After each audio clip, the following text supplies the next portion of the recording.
Assalamualaikum warahmatullahi wabarakatuh.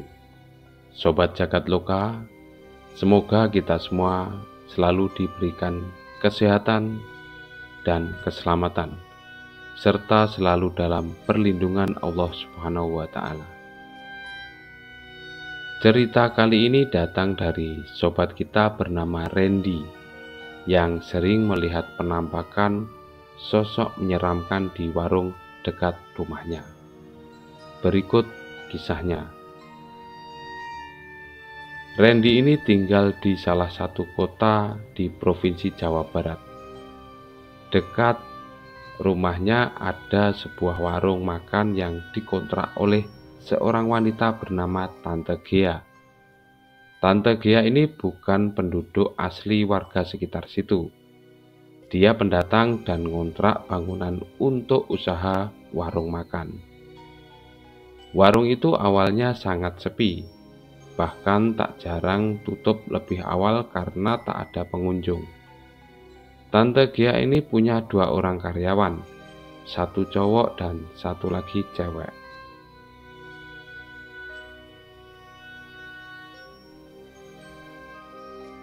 Berjalan 3 bulan, warung itu biasa-biasa saja. Ya, ada pengunjung keluar masuk biasa. Sekitar bulan ke-5 atau ke-6, warung itu tiba-tiba mendadak ramai sekali. Yang datang bahkan mobil-mobil sampai parkiran itu panjang. Randy yang memang rumahnya itu dekat warung tersebut, secara tidak langsung dia melihat perbedaan yang sangat signifikan. Kini warung Tante Gea mendadak ramai dan penuh dengan pengunjung.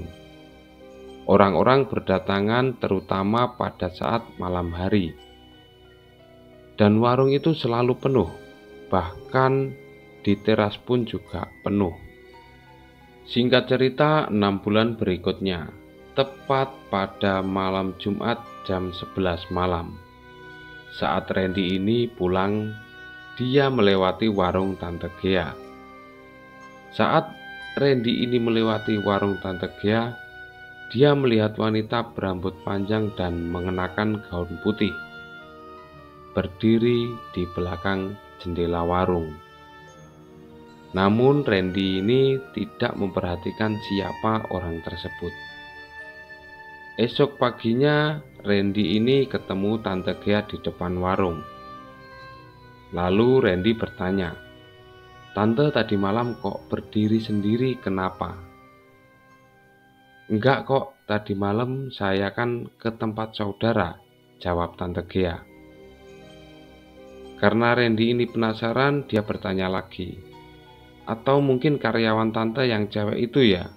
tanya si Randy. "Ya nggak mungkin lah, kamu kan tahu sendiri, setiap hari mereka pulang ke rumah masing-masing. Lagian sebelum aku pergi mereka sudah pulang duluan," jawab Tante Gea sambil membersihkan meja dengan kain. Randy mulai merasa tidak enak berada di situ terlalu lama. Akhirnya dia segera pergi.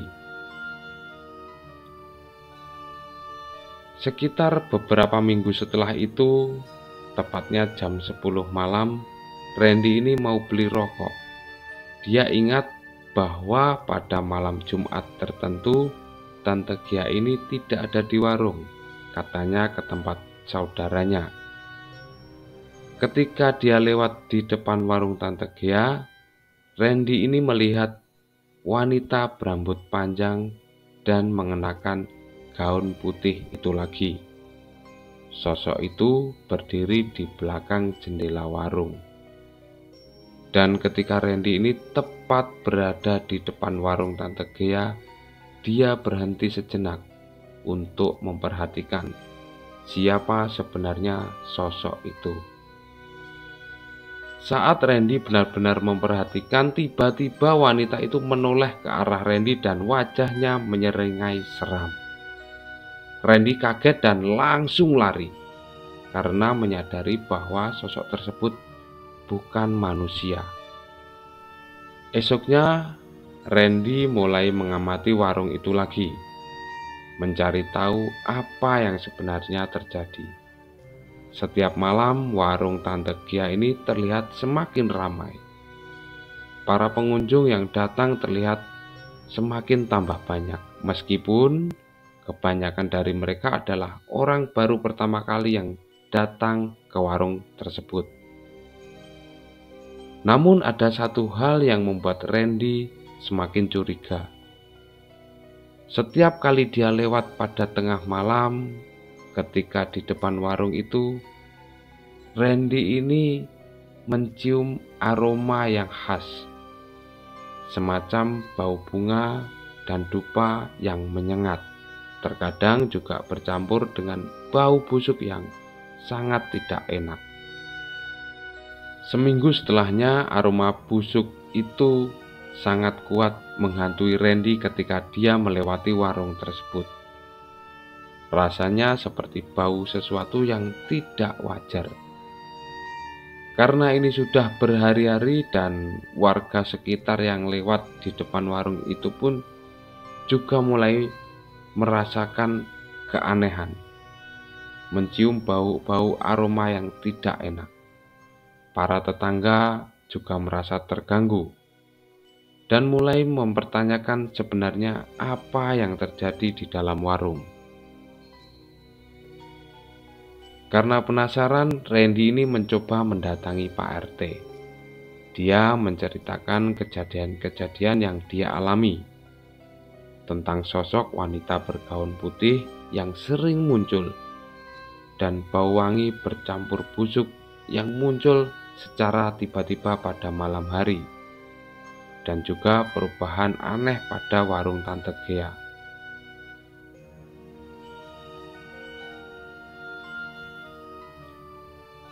Beberapa hari setelah itu, warung Tante Gia tampak tutup. Ternyata Tante Gia ini pulang kampung. Malam harinya saat Randy melewati warung Tante Gia, muncul bau itu lagi. Tanpa pikir panjang, Randy balik arah menuju rumah Pak RT. Karena itu sudah tengah malam, Randy berpikir mungkin Pak RT sudah tidur. Tapi mau gak mau harus dibangunkan. Ketika Randy sampai di rumah Pak RT, memang benar, Pak RT sudah tidur. Lalu dibangunkan oleh istrinya. Randy menceritakan lagi bahwa saat ini aroma itu muncul lagi. Akhirnya Pak RT mengajak beberapa warga setempat termasuk Randy memutuskan untuk membuka warung tersebut secara paksa. Mereka berencana untuk menyelidiki apa yang sebenarnya terjadi di dalam warung. Malam itu, tepat jam 1 malam, mereka mendatangi warung itu bersama warga. Pak RT meminta salah satu warga untuk membuka pintu belakang warung. Dan begitu warung terbuka, bau aneh yang semakin kuat. Mereka mencari sumber bau tersebut berasal dari mana. Lalu, bau tersebut mengarah pada suatu ruangan kecil di bagian belakang warung yang sebelumnya sudah terkunci rapat. Saat memasuki ruangan tersebut, mereka tercengang dan kaget sekali. Di dalam ruangan tersebut, mereka menemukan berbagai alat ritual pemujaan, seperti dupa, kemenyan, jarum-jarum panjang yang tertancap pada lilin, benang-benang yang membentuk pola aneh, serta kain putih yang dipasang di dinding dengan simbol-simbol yang tidak mereka kenal. Di tengah ruangan ada sebuah altar kecil yang dihiasi dengan sesajen. Mereka juga menemukan sejumlah gambar wanita berbaju putih tampak sangat familiar, seperti sosok yang sering dilihat oleh Randy. Melihat itu semua, Pak RT meminta warga untuk memanggil seseorang. Sebut saja namanya Mbah Kung. Mbah Kung ini adalah seorang tokoh spiritual di wilayah tersebut. Ketika Mbah Kung datang di warung dan dia melihat semua perlengkapan sajian tersebut, Mbah Kung juga terkejut dan langsung berkata, Ini bukan sembarang ritual. Ini adalah pesugihan. Pemilik warung ini telah melakukan sesuatu yang sangat berbahaya." Randy yang semakin takut lalu bertanya, "Apa maksudnya Mbah Kung?" Lalu Mbah Kung menjelaskan bahwa warung Tante Gia ini tidak hanya mengandalkan makanan sebagai pelaris, melainkan juga meminta bantuan makhluk halus untuk menarik pelanggan. Sosok wanita bergaun putih yang sering muncul di jendela itu adalah kuntilanak, salah satu makhluk yang dipanggil melalui ritual pesugihan. Warung tersebut menjadi ramai karena adanya janji-janji yang diberikan oleh makhluk gaib sebagai imbalan atas perjanjian yang dibuat oleh Tante Gia. Namun, seperti biasa, pesugihan selalu datang dengan harga yang sangat mahal. Randy yang kini semakin ketakutan, lalu dia bertanya, "Aduh, ada kuntilanak di sini. Lalu apa yang harus kita lakukan, Pak RT? Jangan-jangan warung itu akan terus membawa teror bagi kita semua." Pak RT sejenak terdiam, lalu berkata, "Kita harus menghentikan ini. Pesugihan ini tidak bisa dibiarkan begitu saja." Dan malam itu juga dengan bantuan beberapa warga, Pak RT memutuskan untuk menghancurkan altar dan alat-alat ritual tersebut. Setelah beberapa saat, bau busuk yang mengganggu pun hilang, dan suasana di sekitar warung terasa lebih tenang. Setelah itu, warga membubarkan diri dan pulang ke rumah masing-masing. Meski ritual itu sudah dihancurkan, ada salah satu warga yang tetap merasakan kehadiran yang tidak wajar di sekitar warung. Dia percaya bahwa makhluk yang dipanggil Tante Gia belum sepenuhnya pergi, dan keberadaan kuntilanak ini masih mengintai. Pada malam berikutnya, warung masih terlihat tutup. Artinya Tante Gia belum kembali. Randy berpikir sosok kuntilanak tersebut sudah pergi. Dan Randy dengan tenang berjalan melewati warung Tante Gia tanpa rasa takut. Pada saat Randy ini berjalan melewati warung Tante Gia, tiba-tiba dia tersandung dan jatuh. Seketika itu juga Randy mencari apa yang menghalangi kakinya. Tapi di situ Randy tidak menemukan apa-apa. Dia tidak melihat adanya batu besar atau benda besar yang membuat Randy tersandung. Saat Randy mau berdiri, tiba-tiba dia dikagetkan dengan suara tertawa wanita yang panjang dan melengking. Sontak secara otomatis Randy melihat ke arah jendela warung Tante Gia. Dan ternyata sosok kuntilanak tersebut masih ada di warung itu. Bahkan Randy melihat kuntilanak itu tertawa menyeringai.